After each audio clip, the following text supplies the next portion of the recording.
আসসালামু আলাইকুম এভরিওয়ান, কেমন আছেন সবাই? আশা করি অনেক ভালো আছেন। তো পে স্কেল কি বাস্তবায়ন করা সম্ভব? অর্থাৎ এই সরকার আমলে পে স্কেল বাস্তবায়ন করা সম্ভব কিনা প্রথম আলো একটি নিউজ করেছে। এই নিউজটি আমরা দেখে আসি, তারপর আপনারা আপনাদের মূল্যবান মন্তব্য করবেন যে আসলে এই সরকারের আমলে পে স্কেল সম্ভব কিনা। পে স্কেল হচ্ছে না, কি হওয়া দরকার ছিল? প্রথম আলোর এই নিউজটি শুরু করার আগে আমরা যেখান থেকে ভিডিওটি দেখতেছি, আপনারা ভিডিওটি অবশ্যই শেয়ার করে দিবেন এবং চ্যানেলটিকে সাবস্ক্রাইব করবেন এবং সর্বশেষ ভিডিওটি দেখে যদি আপনার মন্তব্য করার মনে হয় যে তাহলে অবশ্যই আপনারা মন্তব্য করে যাবেন। তো চলুন ভিডিওটি শুরু করা যাক। হতে হতে শেষ পর্যন্ত সরকারি কর্মচারীদের পে স্কেল হলো না। সরকার তার কর্মচারীদের বেতন বাড়াবে, এটা স্বাভাবিক প্রক্রিয়া, কিন্তু বাংলাদেশে নতুন পে স্কেল করার সময় রীতিমতো হইচই শুরু হয়। এই হইচই একেবারে ভিত্তিহীন, তাও তাও না। আমাদের অভিজ্ঞতা বলে সরকার পে স্কেল দিলেই বাজারের জিনিসপত্রের দাম বাড়ে। এতে সরকারি খাত বা অপ্রাতিষ্ঠানিক খাতের কর্মীরাও বিপদে পড়েন। এই হচ্ছে মূল অভিযোগ। ফলে সংবাদপত্র বা সংবাদ মাধ্যমে এ নিয়ে হইচই হতেই থাকে। আবার এটাও সত্য, পে স্কেল অনেক দিন ধরেই দেওয়া হচ্ছে না, তা সত্ত্বেও মূল্যস্ফীতির হার বেড়েছে। এবার যখন অর্থ উপদেষ্টা সালাউদ্দিন আহমেদ জানালেন অন্তর্বর্তী সরকার নতুন পে স্কেল দেবে না, বরং নতুন সরকার এসে তা দেবে, তখনও জনমনে ব্যাপক প্রতিক্রিয়া দেখা দেয়। মূল বিষয় হলো আমাদের কর জিডিপির অনুপাত একেবারেই কম। গত 17 বছরে দেশে জিডিপির আকার বড় হয়েছে ঠিকই, কিন্তু তার সঙ্গে সামঞ্জস্যপূর্ণ রাজস্ব আহরণ বাড়েনি। সেই সঙ্গে গত 1.5 বছরে দেশে অর্থনৈতিক কার্যক্রম স্তিমিত হয়ে পড়েছে। প্রবৃদ্ধির হার অনেকটাই কমে গেছে, স্বাভাবিকভাবেই রাজস্ব আহরণ কমে গেছে। এই বাস্তবতায় অন্তর্বর্তী সরকার নতুন পে স্কেল গঠনের ভার পরবর্তী সরকারের উপর চাপিয়ে দিয়ে প্রজ্ঞার পরিচয় দিয়েছে বলতে হবে। এক সময় দেশে উচ্চ প্রবৃদ্ধি হতো, তার সঙ্গে সামঞ্জস্যপূর্ণভাবে মূল্যস্ফীতিও হতো।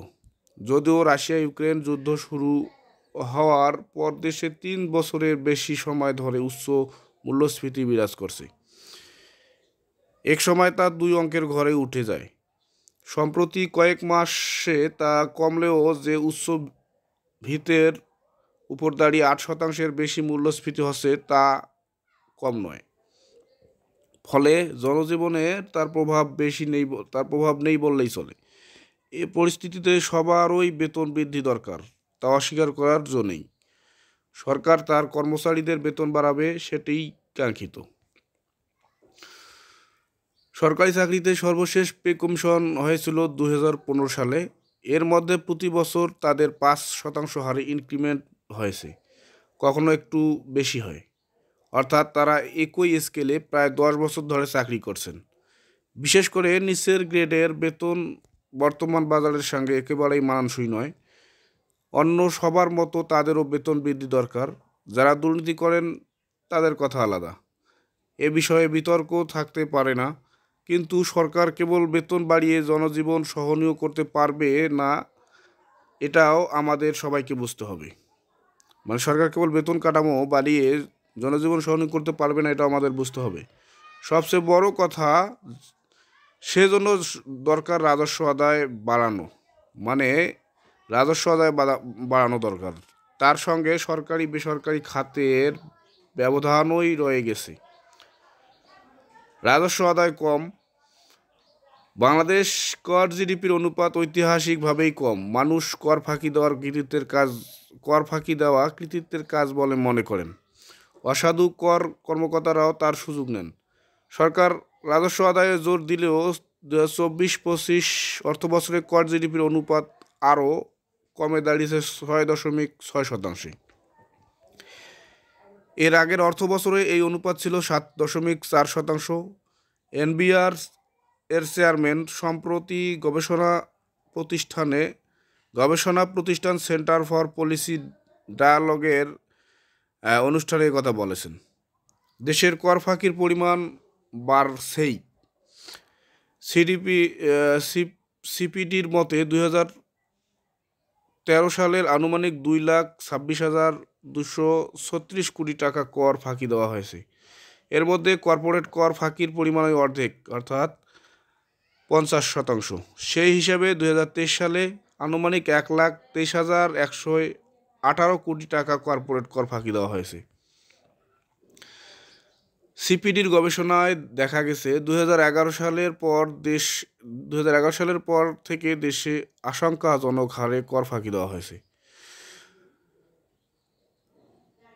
2012 সালে কর ফাঁকির পরিমাণ ছিল 96,503 কোটি টাকা। 15 সালে যা বেড়ে দাঁড়ায় 1,33,673 কোটি টাকায়। সিপিডি বলছে উচ্চ কর হার, দুর্বল নজরদারি, জটিল আইন কানুন ও কর ব্যবস্থার ব্যাপক দুর্নীতির কারণে এই কর ফাঁকি ছাড়াও প্রণোদনাও কর ছাড়ের কারণে সরকার প্রতি বছর বিপুল পরিমাণ রাজস্ব হারাচ্ছে। বিনিয়োগের কথা বলে বিভিন্ন খাত ভিত্তিক কর ছাড় দেওয়া হচ্ছে। এই বাস্তবতায় সরকার ব্যয়ের ক্ষমতা কমে যায়, এটিই নিয়তি। সরকার যেমন আয় ব্যয় তেমনি সরকারের আয় যেমন কম তেমনি ব্যয়ও কম। অর্থ মন্ত্রণালয়ে প্রকাশিত তথ্য অনুযায়ী বাংলাদেশ সরকারি ব্যয় জিডিপির মাত্র 13%। ভারতে এই হার 28.8%, ভিয়েতনামে 20.4%, মালয়েশিয়ায় 22.3%, যুক্তরাষ্ট্রে 36.8%, সুইডেনে 49.4% আর ফ্রান্সে 57% পর্যন্ত। দেখা যাচ্ছে সরকারের পক্ষ থেকে সাধারণ মানুষের জন্য বিপুল ব্যয়ের কথা বলা হলেও প্রকৃতপক্ষে তা অনেক কম। আবার প্রতি অর্থ বছরে সরকার যা ব্যয় করে তার বড় অংশই পরিচালন ব্যয়। সরকারি খাতে বেতন ভাতা, পেনশন, সুদ পরিশোধ, সাহায্য ও মঞ্জুরি এবং ভর্তুকিতেই প্রায় সব অর্থ খরচ করা হয়। বাকি অর্থ ব্যয় হয় উন্নয়ন প্রকল্পে, অর্থাৎ মানব উন্নয়নের সরকারের ব্যয় কম। এটাও সত্য, বাংলাদেশে সরকারি বেসরকারি কর্মচারীদের বেতন দক্ষিণ এশিয়ায় অনেক দেশের তুলনায় কম। আন্তর্জাতিক শ্রম সংস্থা ILO এর হিসেবে গোয়ার মজুরিও এশিয়া প্রশান্ত মহাসাগরীয় অঞ্চলে সবচেয়ে কম। উচ্চ মূল্যস্ফীতি ও নিম্ন প্রবৃদ্ধি।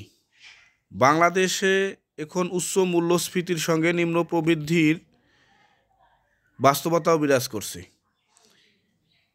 BBS এর হিসাবে 2024-25 অর্থ বছরে দেশের মোট দেশজ উৎপাদনে অর্থাৎ জিডিপি প্রবৃদ্ধি হয়েছে 3.69%, কিন্তু এ সময় গড় মূল্যস্ফীতির হয়েছে 10.3%।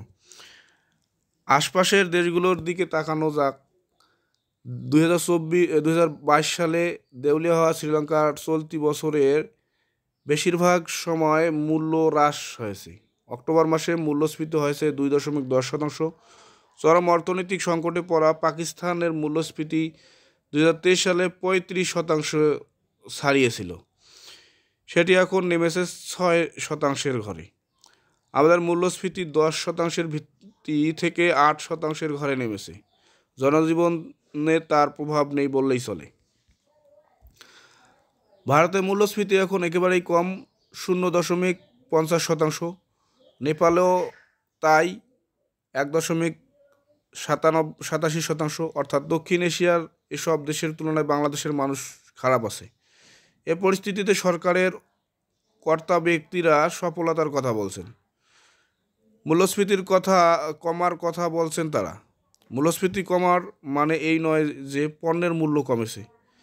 এখন পণ্যের মূল্য 8% বেশি হারে বাড়ছে, অর্থাৎ মূল্য বৃদ্ধির হার কমছে কিন্তু মূল্য বেড়েই চলেছে। মূল্যবৃদ্ধির এই হার বাড়ছে বলেই সাধারণ মানুষের মধ্যে মূল্যস্ফীতি কমার কোনো প্রভাব বা স্বস্তির অনুভূত হচ্ছে না। স্বস্তি তখনই আসবে যখন পণ্যের মূল্য কমবে। আগে যা 12% হারে বাড়ছিল এখন তা 8% হারে বাড়ছে, কিন্তু পণ্যের দাম তো বাড়ছেই, তাও আবার সেই 2 অঙ্কের ঘরের ওপর ভর করে।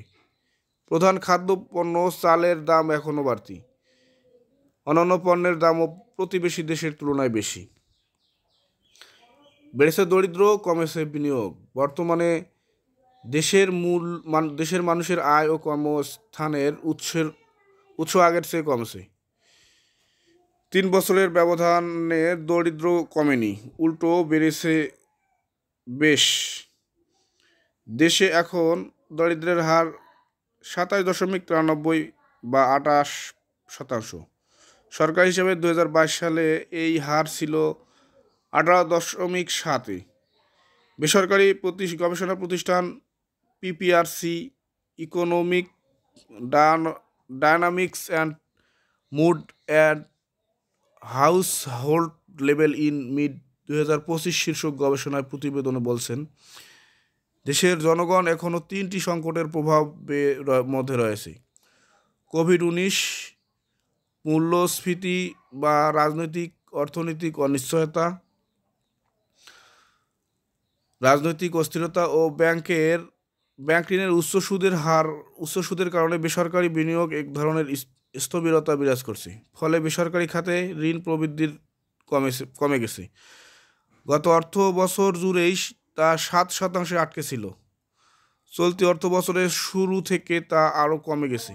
সর্বশেষ গত আগস্ট মাসে বেসরকারি ঋণের প্রবৃদ্ধির হার কমে 7 দশমিকে নেমে গেছে। গত আগস্ট মাসে দেশের বেসরকারি খাতে ঋণ প্রবৃদ্ধির কমে দাঁড়িয়ে 6.35%, যা 22 বছরের মধ্যে সর্বনিম্ন। এ ধরনের পরিবেশে মানুষের বেতন বাড়বে, এটা মানবিক বিষয়, অধিকারেরও বটে। কিন্তু প্রথমে কেবল সরকারি কর্মচারীদের বেতন বাড়ালেই হবে না, বেসরকারি খাতের বেতনও বাড়াতে হবে। সে বিষয়ে সরকারের সরাসরি কিছু করণীয় নেই, কিন্তু বেসরকারি খাতে প্রণোদনা দিয়ে তাদের এ বিষয়ে উৎসাহী করার চেষ্টা করা যেতে পারে। দ্বিতীয়ত, মূল্যস্ফীতির হার কমিয়ে এনে মানুষের জীবন সহনীয় করতে হবে। সেজন্য মুদ্রানীতি, রাজস্ব নীতি ও বাজার ব্যবস্থাপনা ত্রিমুখী সমন্বয় করতে হবে। সবচেয়ে বড় কথা, উচ্চ মূল্যস্ফীতির মধ্যে সরকার সরাসরি বাজারে হস্তক্ষেপ করতে পারে। এতে খোদ উন্নত দেশেও তা হয়। মানুষকে রেশন দেওয়া হয়, কিন্তু আমাদের টিসিবি ও খাদ্য মন্ত্রণালয়ের ট্রাক ছাড়া কিছুই নেই। মানুষের জীবনমানের উন্নতি না হলে গণতন্ত্র নতুন বন্দোবস্ত কোনো কিছুই হয় না, কেননা মানুষ সব কিছু বাস্তব প্রতিফলন দেখতে চায়। তো এই ছিল ভিডিও, যে দেশের এই মুহূর্তে পে স্কেল বাস্তবায়ন হওয়া সম্ভব কিনা তা আপনারা কমেন্ট করে জানাবেন, এবং ভিডিওটি ভালো লাগলে অবশ্যই চ্যানেলটিকে সাবস্ক্রাইব করে পাশে থাকবেন। ধন্যবাদ।